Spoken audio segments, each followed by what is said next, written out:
What's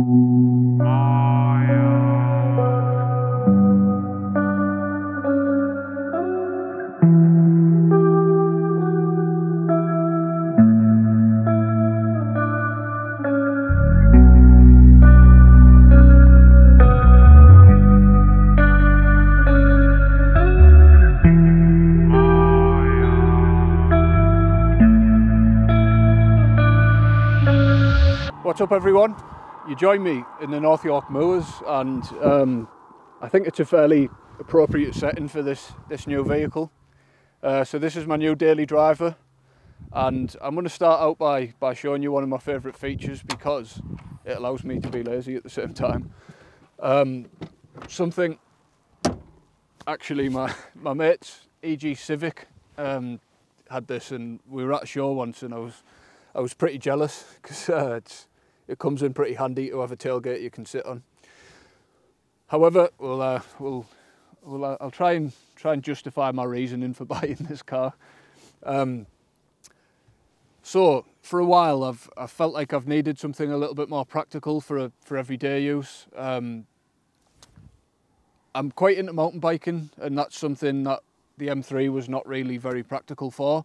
I did sort of stick my bike on the roof with like a suction rack a couple of times, and it's okay, but you know, I've been daily driving the M3 for 5 years, and I think I've certainly proved a point. You know, it's a car you can daily drive, and it's been more than capable of doing so. But I think I've sort of outgrown it in a way as a daily, should I say, just as a daily. But I just wanted something I can use really.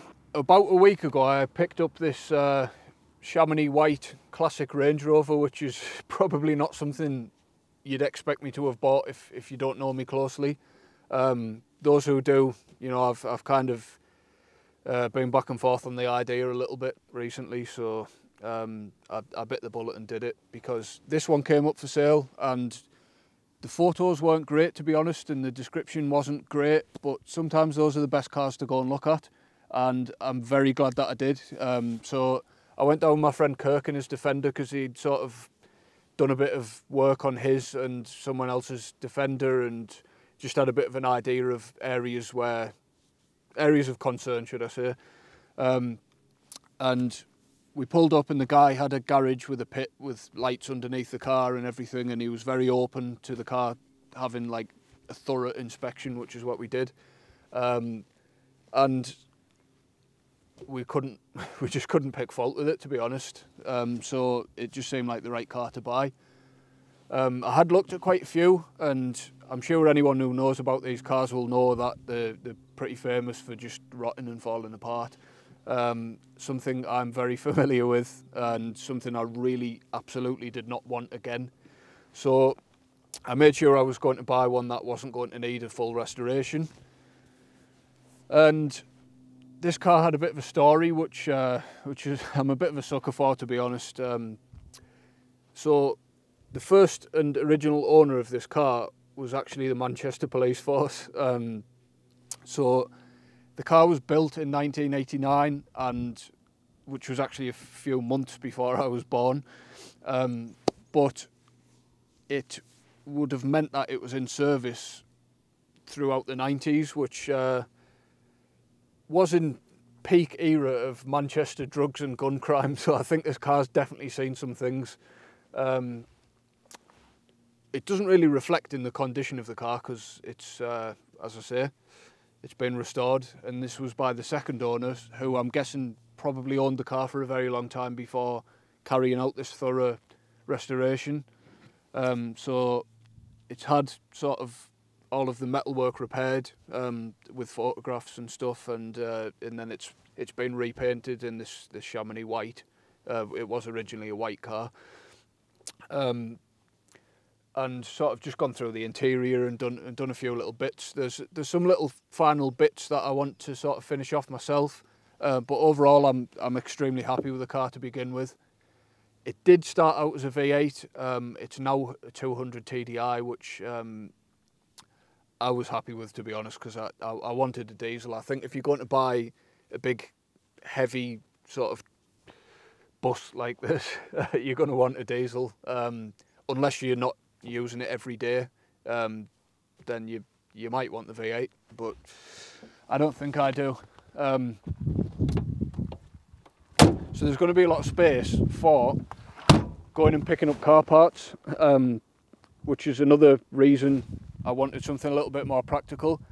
I've had car parts sort of sat at people's houses, like especially my friend Corey, thank you if you watch this, because I've had like half an E30 sat at his house for about a year.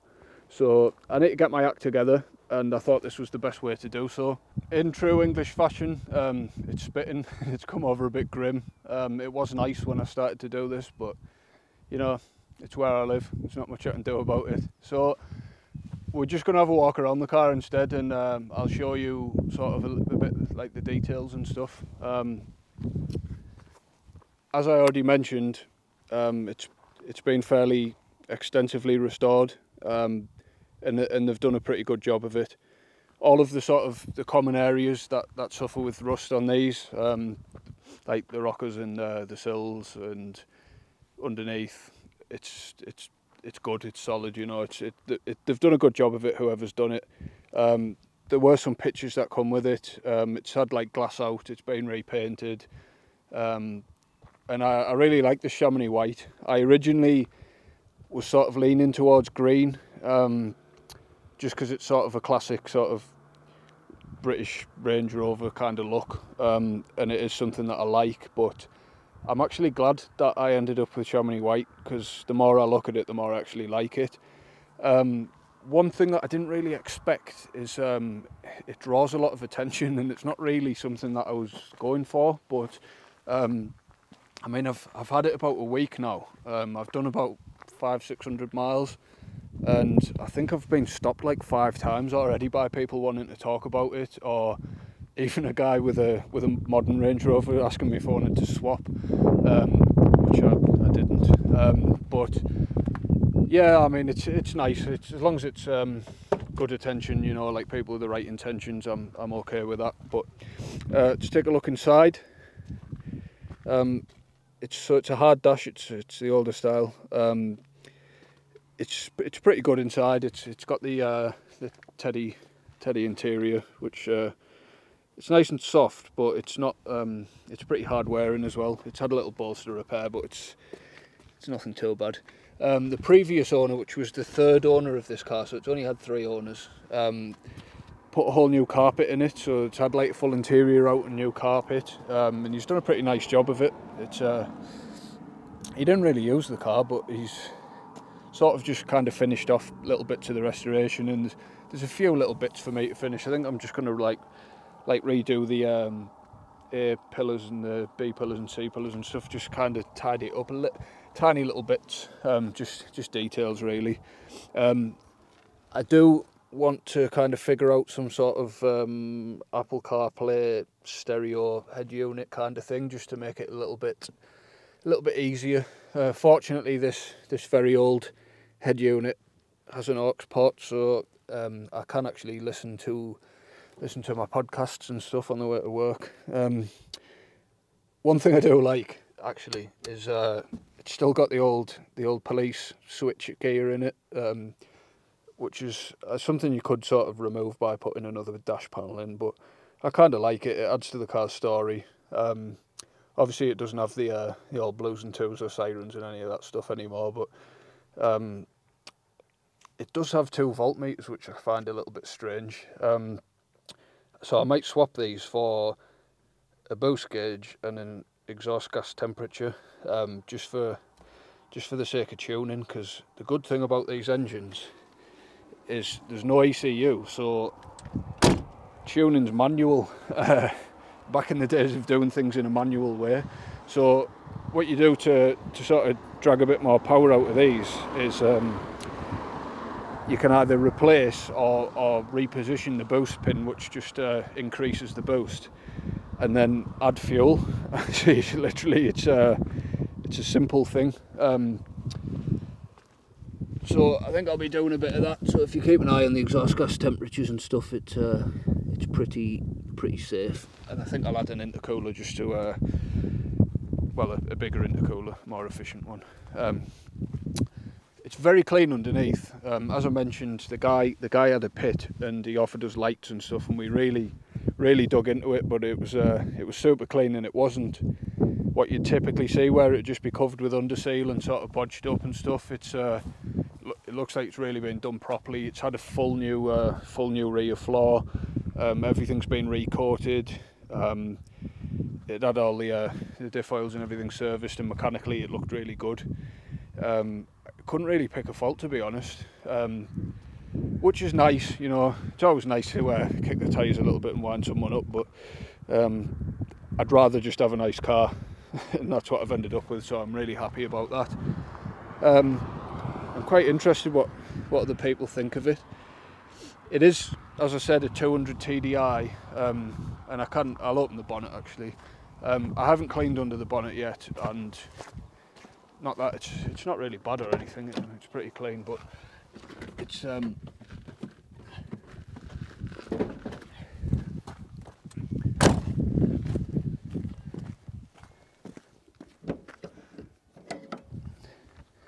yeah. So it's a 200 TDI injection, basic stuff. Mechanical fuel pump. It's had a bit like sort of done wiring wise and stuff, just to improve reliability of the wiring. From what I gather from Land Rover people, these engines are pretty bulletproof, so as long as I don't go too daft, which is kind of my motto. I do go too daft, that's my thing, but I'm not going to with this, because it's going to be an everyday driver, and it needs to stay that way. So you can hold me to that. I'm saying it, and I want everyone to really give me some abuse if I try to take it off the road or do something stupid like I always do. So I'm quite interested what people think of this, because obviously, like I say, it's probably not what you would have expected me to have bought, but I'm really happy with it. I really like it. So it's quite a relaxed vibe. It's slowed me down, which is quite important, because it's really easy to get in trouble, isn't it? So I think on a daily basis, just going to work and back and stuff, you know, you just need to relax and just get there feeling a bit more chilled out, instead of getting at it like an idiot.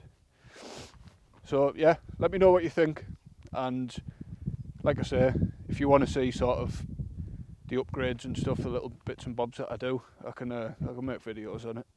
Yeah, I just want to add something at the end here, because obviously I mentioned I'd sort of been procrastinating about buying this car for quite a long time, and I think I've done that many times in life, and sometimes it's saved me from buying cars that maybe were just a bit of a spur of the moment thing that I was into. You know, like I thought it was a good idea to buy an Alpha 4C at one point, and I managed to talk myself out of that. But I do think sometimes if something's weighed on your mind for a little bit longer, you know, and you've decided it is a good idea, that life is too short not to jump into something, and you know, you can always get back out of it if you don't want to, as long as you buy the right thing.